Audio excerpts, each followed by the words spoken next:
Welcome back to TNPSC leaders academy. 2024 TNPSC என்ன ட்ரெண்டை follow பண்றாங்களோ அதே ட்ரெண்டை ஃபாலோ பண்ணி நம்ம என்ன பண்ண போறோம், ஹிஸ்டரி அப்படிங்கிற யூனிட் 4 நம்ம கம்ப்ளீட் பண்ண முடிக்க போறோம். இந்த தலைப்புகள் இருந்த கேள்விகள் வரும் அப்படிங்கறத 100% அடிச்சு சொல்றோம் வித் த ப்ரூஃபோட.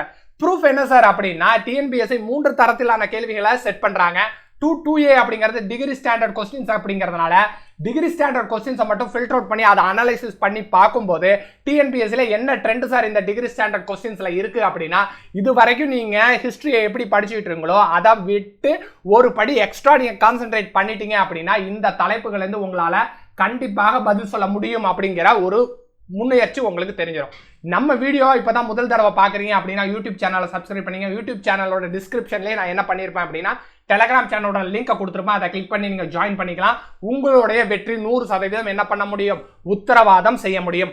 இந்த யூனிட் 4ஓட சிலபஸ் நம்ம பார்க்கும்போது நம்ம எந்த தலைப்பெல்லாம் சார் படிக்க தேவை இல்லை அப்படிங்கிறத முதல்ல உங்களுக்கு சொல்லிடுறேன். எதை படிக்க தேவையில்லை, யூனிட் நம்பர் 4ல பார்ட் 2 படிக்க தேவையில்லை, பார்ட் 3 படிக்க தேவையில்லை, பார்ட் 4 படிக்க தேவையில்லை.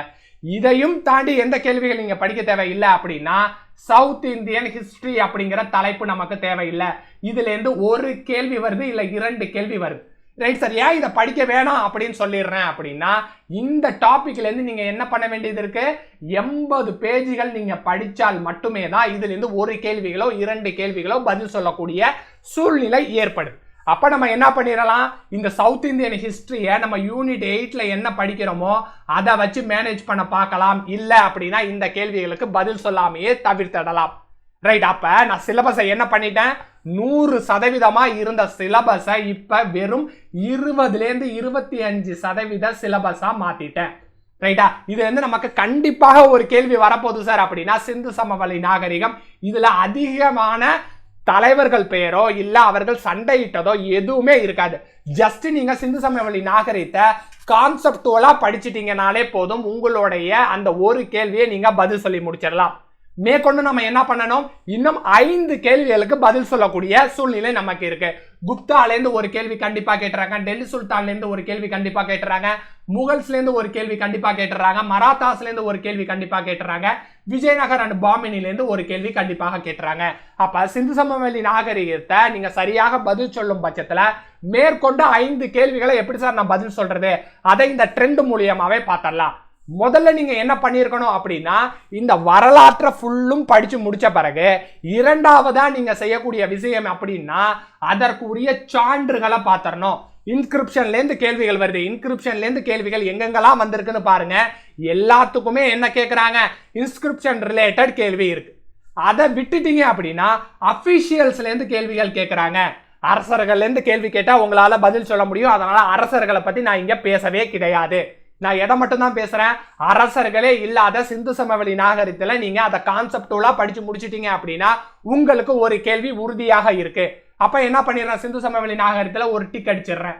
ரைட்டா, அடுத்து நம்ம என்ன பண்ண போறோம், குப்தர்கள்ல இருந்தும் டெல்லி சுல்தானியர்கள் இருந்தும் முகல்ஸ்ல இருந்தும் மராத்தாஸ்ல இருந்தும் விஜயநகர் அண்ட் பாமினில இருந்தும் 5 கேள்விகள் வருது. அந்த கேள்விகளை நான் சரியா பதில் சொல்லணும் அப்படின்னா எதெல்லாம் நீங்க முடிச்சுக்கிட்டு வரணும் அப்படிங்கறதுல ஃபர்ஸ்ட் ப்ரிஃபரன்ஸா என்ன கொடுத்திருக்கேன், இன்ஸ்கிரிப்ஷன் சான்றுகளை நீங்க படிச்சு முடிச்சிடணும். அடுத்ததா என்ன பண்ணணும் அப்படின்னா அபிஷியல்ஸ் அதிகாரிகளை நீங்க படிச்சு முடிச்சிடணும். அதிகாரிகள்ங்கிற பட்சத்துல மத்திய அரசுக்கான அதிகாரிகளை படிச்சிடணும், மாநில அளவிலான அதிகாரிகளை படிச்சு முடிச்சிடணும், கிராம அளவிலான அதிகாரிகளை படிச்சு முடிச்சிடணும்.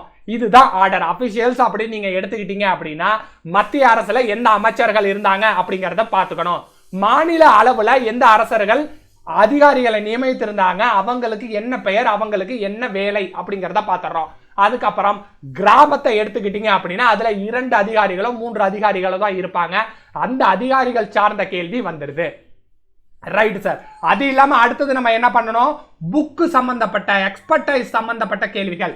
ஒரு அரசர் ஒருத்தவரை பேட்ரோன் பண்ணியிருக்காரு, அவருக்கு தேவையான உதவிகளை கொடைகளை கொடுத்து கௌரவிக்கிறாரு, அவரை தன்னுடைய அவையில வச்சிருக்காரு அப்படிங்கிற எந்த விதமான தகவல்கள் கொடுக்கப்பட்டிருந்தாலும், வெளிநாட்டிலிருந்து வந்த பயணியா இருக்கட்டும் அவர்களுக்கு இங்க மரியாதை அளிக்கப்பட்டிருந்துச்சு அப்படின்னா புக்ஸ் ரிலேட்டட் எக்ஸ்பர்டைஸை நீங்க படிச்சு முடிச்சிடணும். சரி சார், அதையும் முடிச்சுட்டேன் அப்படின்னா 4வதா எங்க சார் வரணும் அப்படின்னா ஆர்க் அண்ட் ஆர்கிடெக்சர். பண்டைய புராதான சின்னங்கள் அந்தந்த அரசு எதை கட்டினார்களோ அதை படிச்சு முடிச்சிடணும். இப்படி படிக்கும் போது நமக்கு என்ன சார் தெரிஞ்சிடும், நம்ம 6வதுல இருந்து 12ஆம் வகுப்பு வரை படிக்கக்கூடிய அனைத்து மாணவர்களுமே இந்த ஹிஸ்டரிங்கிற ஒரு கதையை கேட்டுதான் நீங்க வளர்ந்துருப்பீங்க. அப்ப அந்த ஹிஸ்டரியிலேருந்து வரக்கூடிய கேள்விகளை நீங்க சரியாக பதில் சொல்லிட்டீங்க அப்படின்னாலே பிரிலிம்ஸ்ல இருந்து வெளியில வரும்போது மெயின்ஸுக்கு நான் வந்து போயிடுவேன்ப்பா, எனக்கு 100% கான்ஃபிடென்ட் இருக்கு, அதை நான் கண்டிப்பாக பண்ணி முடிச்சிருவேன் அப்படிங்கிற ஒரு மன நிம்மதியோட வெளியில வரலாம். எனக்கு தெரிஞ்ச கேள்விகளை நான் தவறாக சொல்லிட்டேன் அப்படின்னா என்னுடைய மெயின்ஸ் ஆப்பர்ச்சுனிட்டிங்கிறது குறைஞ்சிக்கிட்டே வரும். ரைட் சார், நீங்க டிஎன்பிஎஸ்சி என்ன ட்ரெண்ட் ஃபாலோ பண்ணிடுறாங்கன்னு சொல்லிட்டீங்க, ப்ரூஃபை வச்சு சொல்லிட்டீங்க, ட்ரெண்டில் என்ன கேள்விகள் வருது அப்படிங்கிற டிக் மார்க் அடிச்சு காட்டிட்டீங்க, சிலபஸ்ல எதை படிக்க வேணாம் அப்படிங்கிறதையும் சொல்லிட்டீங்க. உங்களுக்கு வேற என்ன சார் ஹெல்ப் பண்ண முடியும் எங்களுக்கு அப்படின்னா பேட்ச் ஒன்று கண்டக்ட் பண்ணலாம் இருக்கும். 50 நாள் ஸ்டடி பிளான்ல ஒரு பேட்ச். என்ன தலைப்பை மட்டும் நீங்க படிச்சா போதும், நான் உங்களுக்கு டிக் அடிச்சு கொடுத்துருக்கணும்.